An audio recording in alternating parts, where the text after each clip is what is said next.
Come on, keep the clapping going there. Good evening, guys. How are you? Good evening. My name is Marvin Bembry, as Scott has already indicated, and I'm delighted to be here tonight. This has been an incredibly busy day. Started off this morning, as Scott said, speaking at the Freedom One event. From there, going to Lake Forest to do some leadership coaching, then a meeting with a pharma company, and virtual mastermind group this morning, and now here. So it's been a pretty busy day. I like those kind of days. But I'm delighted to be here tonight to share with you some thoughts about success, right? Everybody wants to be a success, and John Maxwell, my mentor, has written a book called How to Be a Real Success. And some of the elements of that book I'm going to cover tonight. Scott gave you a little bit about my background. I'll just mention work for a couple of small companies here in Lake County, Abbott and AbbVie. Probably too small for most of you to realize those companies, right? But held a number of leadership roles within that organization, held a lot of civic roles out in community and so forth. But prior to that, I worked for Ross Perot's former company, Electronic Data Systems, and did a lot of work in leadership and organizational development and cultural change within organizations as well. So when I quote unquote retired from AbbVie in 2016, I started thinking about what was my next step, right? 30 years of large corporate experience, stint as a loan executive for a nonprofit organization. So what's the next step? And during that time of reflection, I came across the John Maxwell team program, and it resonated with me, and I knew of John Maxwell. In fact, back in the 90s, John Maxwell and I were both speakers at the same conference in Louisiana. And so who would have thought 20 plus years later that I would actually have an opportunity to be part of his team of talking about leadership, personal growth, personal development, and really getting into a lot of emotional intelligence issues to help people in terms of coaching, executive coaching, as well as organizations develop greater capacity for leadership and cultural change.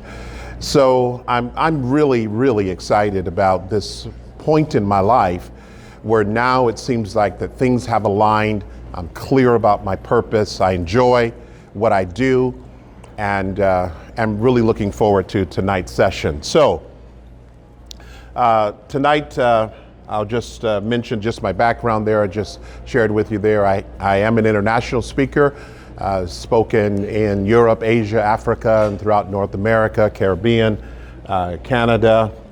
And I'm also, in addition to being a certified Maxwell speaker trainer coach, I'm also a certified DISC personality behavioral consultant as well. So how many have taken DISC before? Yeah. Did you find it useful? Did you find that you learned some things about yourself? Yeah, sometimes people take the DISC assessment, but they don't have a follow-up. They don't have someone to work with them to debrief what does the report actually mean, and then how to develop a plan based on that report. But if you can think about the potential insight that it brings for you, imagine if members of your team had that opportunity, and then to have someone to work with them to help them really flesh out what that all means. It might add value. So that's just a little bit about my background. Now let's get to the subject at hand. I want to talk about success. So Nightingale said that success is the progressive realization of a worthy goal or idea. The progressive realization of a worthy idea. Success is the progressive realization. Now, sometimes we think of success in this kind of static fashion, right? I'll be successful when I get there. I'll get successful when I accomplish that. And many of us, and perhaps many men, are very goal-oriented, task-oriented. But we frame success in a little different manner than just the achievement of a goal, but it is the progressive realization. And oftentimes, success is not just achieving something tangible, it's about what you become as a part of that process of realization. And so in that sense then, success should be something that we're experiencing all the time. And it's an intrinsic part of the whole notion of personal growth, right? And that's what I talked this morning about, is personal growth. So success is the progressive realization of a worthy idea, worthy goal. So I want to ask you all a few questions. And you're welcome to take a picture of this slide if you'd like, because I believe that one of the key things that's important to us as men of business, something that many of us don't do very well, and that is stop and reflect, right? And really think about the big questions that need to be answered. There was a book John wrote some years ago called Good Leaders Ask Great Questions.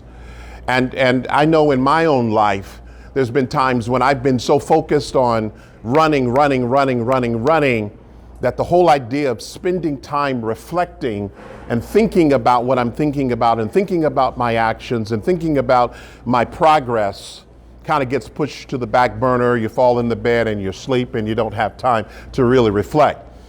And so what I would challenge you as men of business is to think about these questions. So when you find yourself dreaming, what are you dreaming about? When you find yourself thinking about the future and how the future could be different than it is today, what does that look like? When I left AbbVie and I was starting to think about, the next step in my life, I started being hit with some really powerful questions, like questions of purpose, questions of passion, questions about what I'm good at and where I find fulfillment, right? These are the big questions that often, as goal-oriented, task-oriented, got to get it done, got to get the project out, got to manage this, we don't spend enough time doing. So I want to just ask you that when you find yourself with the time to dream, what are you dreaming about? The next question is really a question that kind of goes beyond those mental limitations that all of us have. And that is, what would you attempt to do? What would you attempt yet this year that you haven't done yet? What's left in the year that you need to grab your head around and say, I need to try this? Is there something that you need to attempt to do this year even if you fail? Right? Because success is the progressive realization. Success is not failing. Success isn't not failing, pardon the improper use there of the language, but success is really the progressive realization, and intrinsic in the pursuit of success is failure, right? So what will you attempt to do yet this year that you haven't done before? There's another question that I'll add there. Scott, this won't cost any more, okay? I'm going to give you this extra question for free. Is that okay? Okay, just want to be sure. So that would be, what would you attempt to do if you knew you wouldn't fail? If you knew you wouldn't fail, what would you attempt to do? These are the big questions of life, right? Here's a question around purpose. What's your purpose? Sometimes when I'm coaching a person, I'm talking with them about their life and their, moving forward. I'll ask a question about their personal mission. What's your mission? What's your mission statement? What is your purpose? And a lot of times in asking that question, people are not clear about their purpose, not unusual. So I might ask it a little different way. Based on your interests, based on feedback that you get from other people, based on what you enjoy doing, what seems to be your purpose, right? These are big questions of life. And so how are you going to live out that purpose this year? Do you have personal growth goals? Now, I would venture to say that having come out of a large corporate environment, having, companies like Abbott, AbbVie, major companies, we have goals, right? And you have to get to work on your goals, and you're measured by your goals, and you're rewarded based on your goals, right? You're really penalized based on your performance against your goal. But how many of us have a personal growth plan, right? How many of us have a personal growth plan that has personal goals? Again, I'm not talking necessarily about your business, but do you have personal goals, right? Right? Not financial necessarily, but what are your personal growth goals, all right? The next question is this real question about what you see, right? Because what you see in your mind is ultimately what you live out, right? It's almost impossible to live inconsistent with what you see. So when you look in the mirror, besides seeing this svelte, handsome, built, cut, exciting young man, right? I heard one chuckle there. I saw one smile. Has it been that long, guys? So beyond seeing, what do you see when you look in the mirror? And particularly, what do you see relative to your own notion of what success is? That's a really powerful question, right? What do you see relative to your notion of success? So these are power questions that I want to challenge all of us as men to really think about, because as we ponder them, we'll begin to get some ideas about opportunities for personal and leadership growth. All right, so success. Success is three things. Success is knowing, right? It's knowing your purpose. It's about growing into that. And then thirdly, it's about the legacy piece, which is sowing seeds for the future. Success is knowing. Success is growing into that. And then thirdly, success is sowing seeds for the future. Okay? Success is heavily on the people side as opposed to on the technical side. I was just sharing with one of the gentlemen here tonight. We're talking about that people do business with people they know, they like, and they trust, right? And so oftentimes in organizations, when you talk about what's it take to be successful, there's a heavy weighted interest on the technical aspects of one's job, right? As opposed to the people aspect. Well, I think over time we've started to learn that it's the people piece that is even of greater importance than it is the technical piece.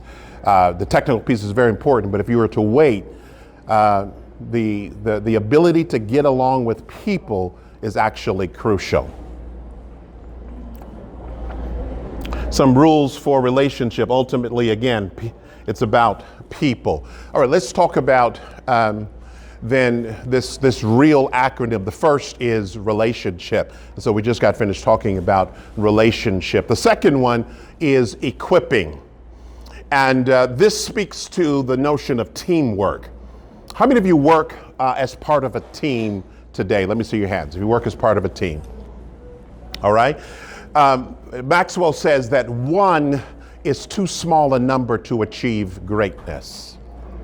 I was doing a virtual mastermind today, and one of the participants had a real powerful realization there, and it had to do with this whole interdependence, and that trying to achieve her goals, there was no way that she could achieve her goals by herself.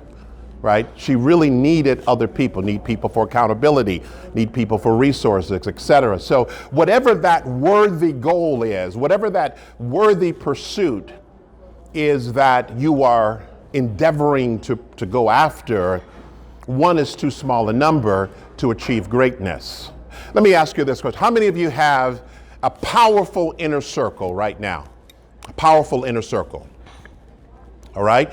So the power of an inner circle is that you are the average of your inner circle. You're the average of the 5 closest people to you.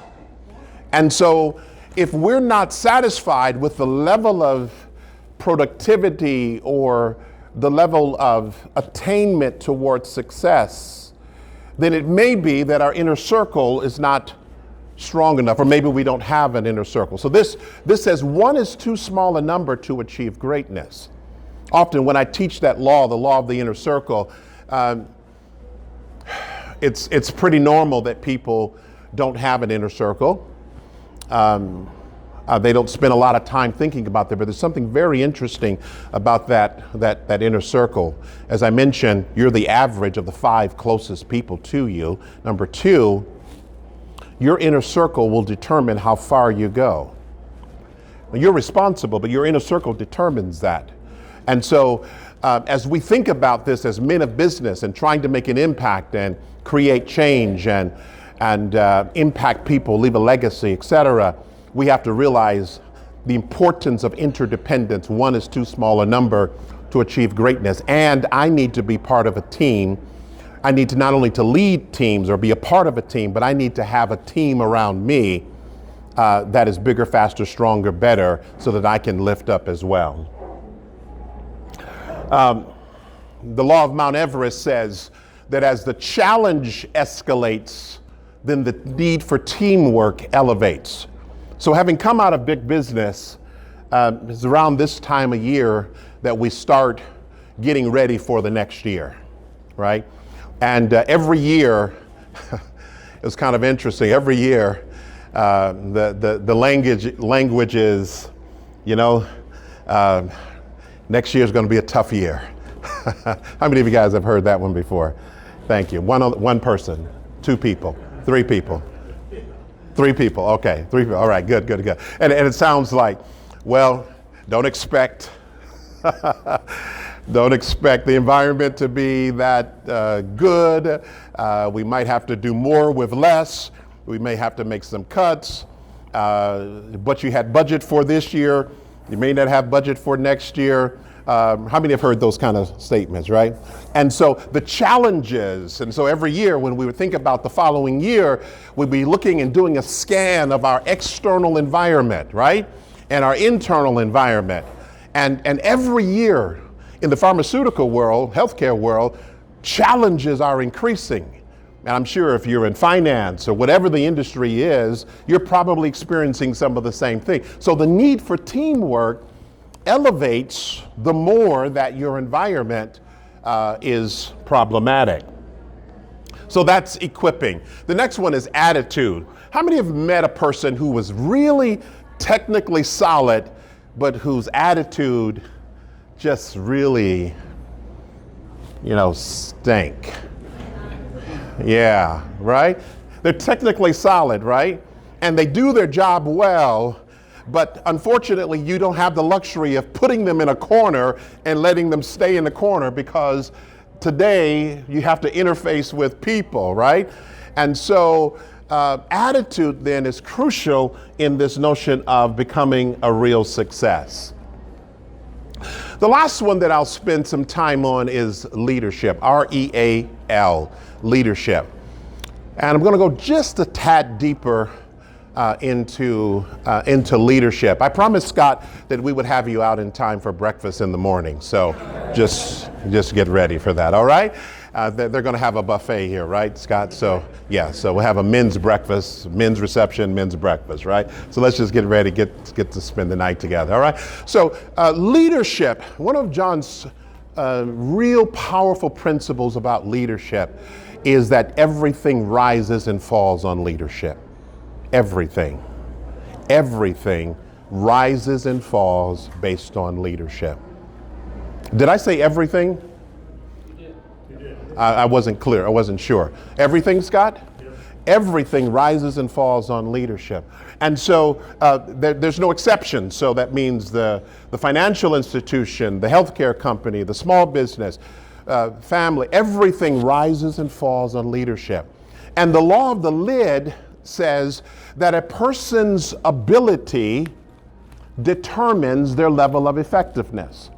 So my productivity, my success is always going to bump up against my leadership lid, because everything rises and falls based on leadership. And so when I think about that, then there is absolutely nothing where the importance of leadership doesn't come to play. So leadership is not title, rank, and position, right? Leadership is influence. When I first went to Abbott,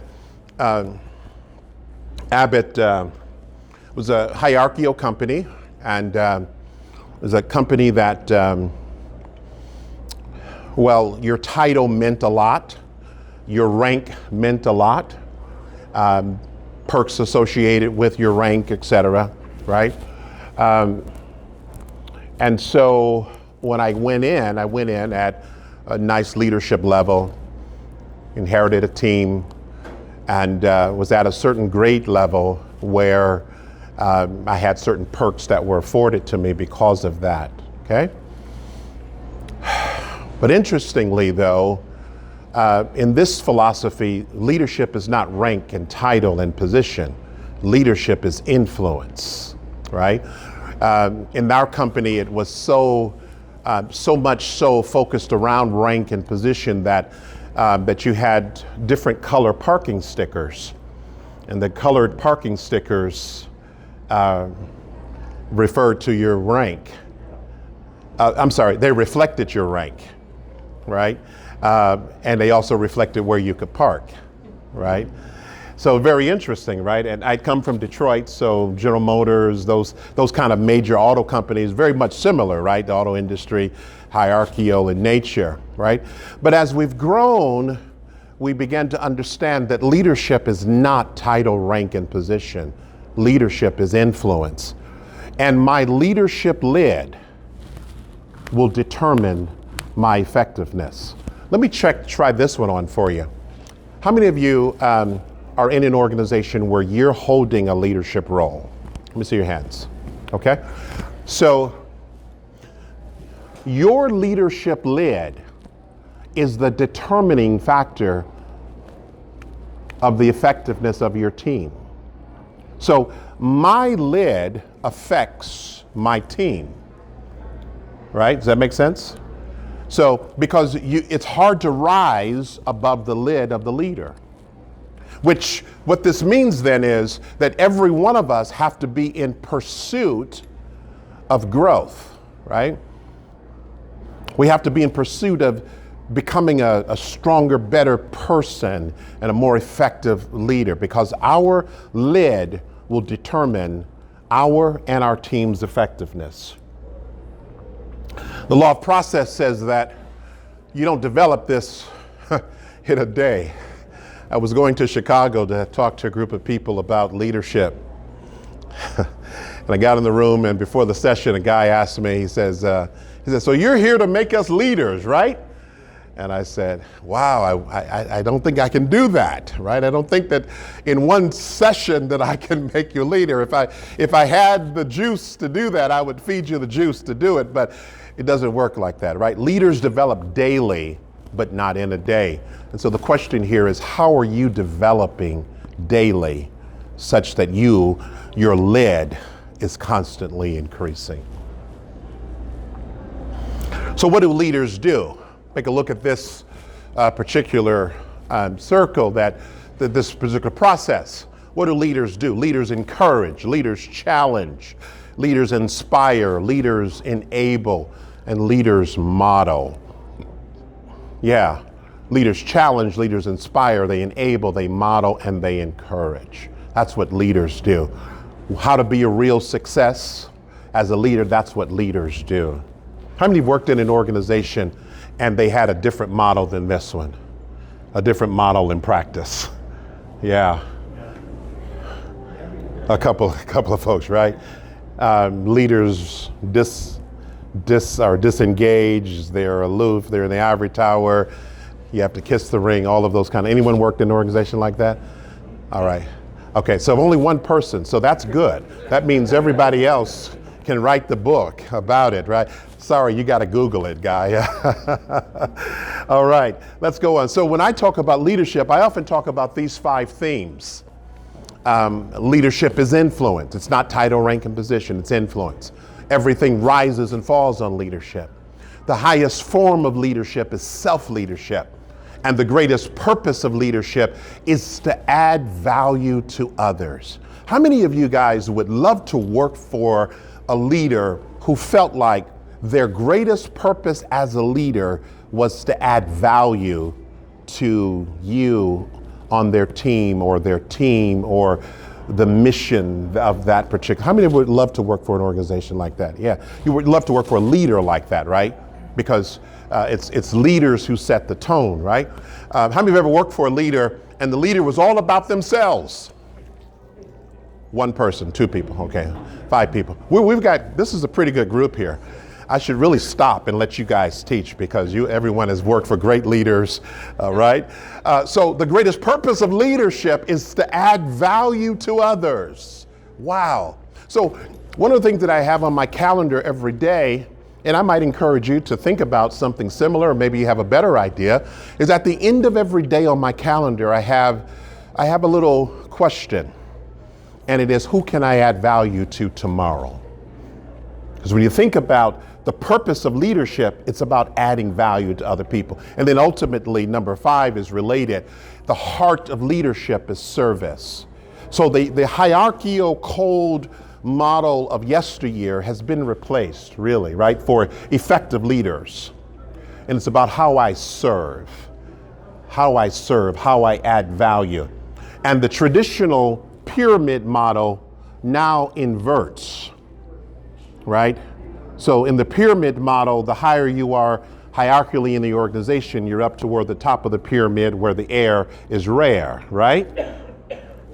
But in this kind of philosophical approach to leadership, the pyramid is inverted, and those who are at the quote unquote top of the organization realize that their purpose is to serve the rest of the organization. Does that make sense, guys? Yeah, good stuff, okay? So the question would be, who do you influence? When I'm teaching this in a workshop standpoint, I might even ask you to write it down. So who do you influence? It is said that the average person in their lifetime will influence about 10,000 people. That's the average person. Now, some of us are obviously in roles where we're connecting, with the public and with people, with teams and organizations, much more than the average person. So it might be really interesting to think about, who are the people that I influence? Who do I influence? Leadership is influence, nothing more, nothing less. Leadership is not about position, it's about people. Now, here are some methods of influence. So from worst to best, methods of influence. If leadership is influence, here are some influence mechanisms. And the first is force, right? There's no choice in the decision. You have to do it, right? When I sometimes show that particular line, I have a picture of a chain gang, right? And in the chain gang, there's no decision, right? You're forced to go with the flow. The second one is intimidation. It's my way or the highway, right? You will do it. I'm your boss. Do you realize who I am? Intimidation. The third is manipulation. And if you've ever been manipulated, you know how deflated and how demoralizing it is to realize that you're the loser in that manipulation. That's usually what happens in organizations. When someone has an influence strategy called manipulation, it's usually the higher ranked person, and the impact of their manipulation is that there's a winner and a loser, and usually the loser is the employee. The next one is positional. This was much like the company that I was with for a number of years. Positional, right? We follow because we have to by virtue of your title and rank. And then the next one is an exchange, where it's a collaborative approach to influence as opposed to some of these others. Now, there are times where some of these other approaches have value? All right. What do you think? That's a little challenging because I listed them from worst to best, right? Go ahead, sir. Your kids. Which one works really well for your kids? Intimidation's pretty good. Which one? Intimidation. The intimidation. How does that sound? What does intimidation sound like? How many of you guys have ever used intimidation on your kids? Go ahead, it's just us. All right, good, right? How many have ever used force on your kids? So is there a time in which force is appropriate as a leader? Yeah. There are times when it's very appropriate, isn't it? Your kid's going across the street and you've got their hands and suddenly they try to yank away from you, right? Big 18-wheeler is coming down the road. What do?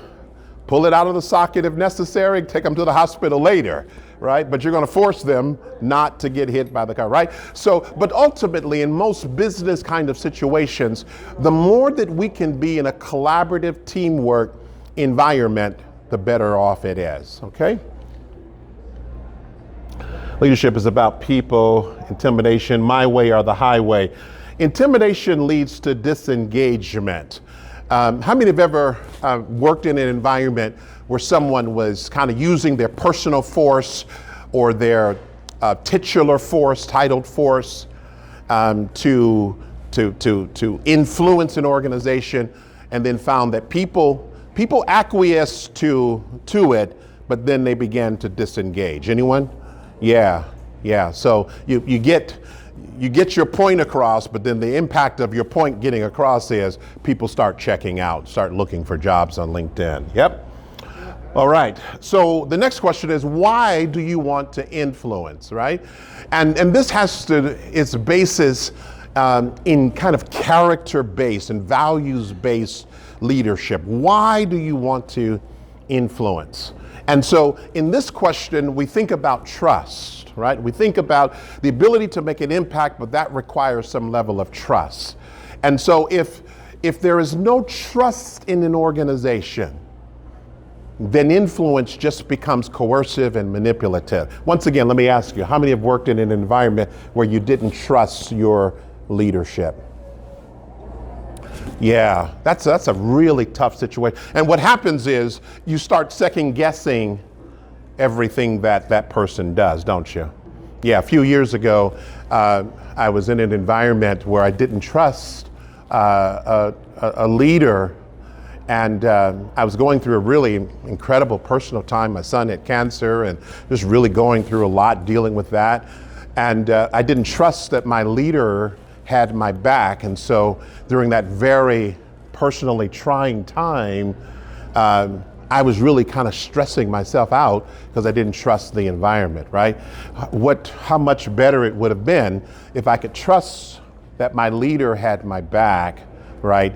And would have allowed me to just do what I needed to do about my son with cancer and still, have a good environment. But when you don't trust, then you second guess every decision that is made, right? Just had a thought. For those of you that lead people, what would your people say about this trust question? Not what you would say, but what would your people say about this question of trust, right? Do your people trust you? What would they say about that? Just something for us, again, to think about as men, as leaders, all right? Trust and the speed at which it is established with clients and employees is the essential ingredient for any high-performance, successful organization, according to Covey. All right, we're about done now, Scott. So unfortunately, we won't be able to pull out the pillows. But here's what your team wants to know. Do you care about me? Can you help me? And can I trust you? I want you to just think about that. In fact, if you report to someone in an organization, those are probably some questions that resonate with you as well. Do I believe that my leader cares about me? Can they help me? And can I trust them? People want to know those questions. So we're really in this kind of mindset it's not as much about technical stuff as it is the EQ, the emotional intelligence piece. All right, how do you increase your influence? So how do you increase your influence? This particular point that I'm going to give you right now is worth the cost of admission tonight, okay? Because as a leader, remember those 5 essentials about leadership. Leadership is about adding value, it's about serving. Here's what happens. When I add value to myself, I become more valuable to others, okay? As I grow personally and as a leader, I'm able to add more value to the organization. So one of the ways to increase your influence is by undertaking a consistent and intentional plan of personal and leadership growth. And as you grow, you will add more value to the organization, whatever their mission, right?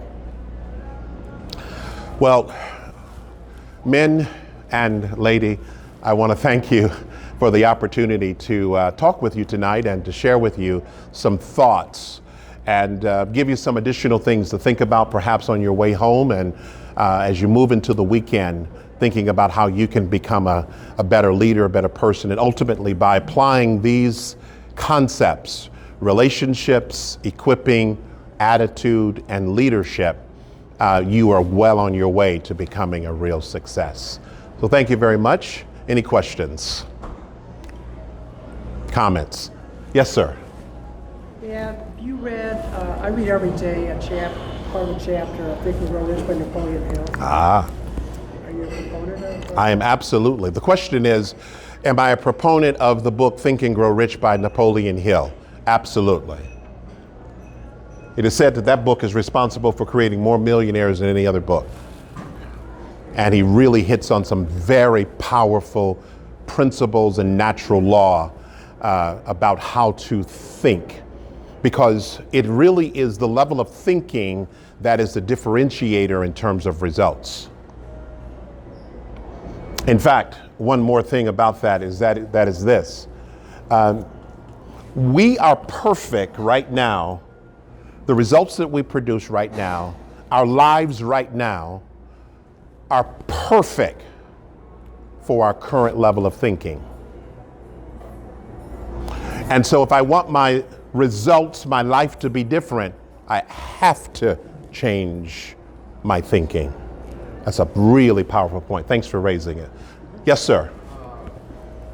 My name is Michael Angelo Heroes with Comcast Business. You were talking about trust, and we were just talking about books. Is there any books, because I like reading, is there any books on trust, influence, emotional intelligence that you recommend? Yes. I'll recommend one book by Maxwell, and it's called Becoming a Person of Influence. Becoming a Person of Influence. It's a powerful book. It's a personal growth / leadership book, Becoming a Person of Influence.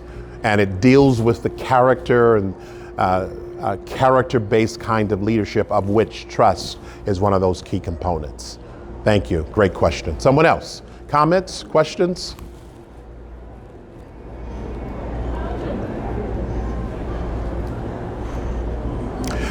Well, it's been my pleasure to serve you tonight. Thank you so much. Have a great night.